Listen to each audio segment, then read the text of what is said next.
Some people living in Urbana are concerned about the possibility of a solar farm coming to the area. The Champaign County Department of Planning and Zoning proposed the 60-acre site earlier this year. It would see 2 sections of solar panels installed near the area of East Windsor and South High Cross Road. WCI3's Jack Crum joins us in studio. Jack, who is not happy about this? Karina, both the Urbana Parks District and residents nearby the proposed project are against the solar farm. They both support green energy, but not where it could possibly impact future park and residential areas. We were quite upset, especially because we have 29 acres planned for a community park. Upset, those were the words echoed at a Champaign zoning board meeting last month when neighbors discovered plans for a 60-acre solar farm. The plan would see this area be filled with solar panels.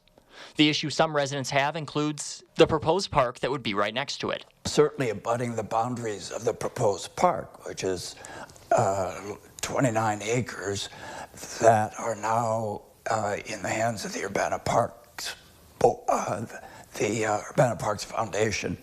Fred Delcomen lives next to both proposals. He says the solar farm would stunt development for the future park and homes. The idea of the park for that location was that there would be future expansion of the city, residential area. That was part of the city's comprehensive plan. Natalie Rodriguez lives across the road.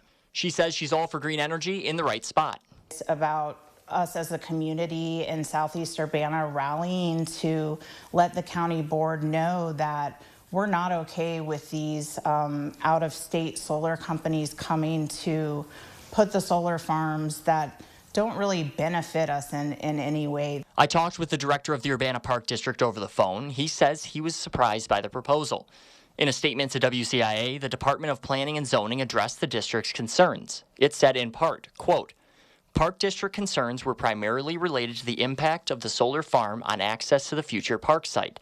If the solar farms are approved, the Park District requested adequate screening of the solar farms from the park site, adequate control of the noise and nighttime lighting, and control of the invasive and noxious species."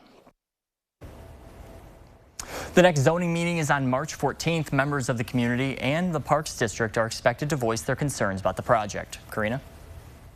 All right, Jack, thank you.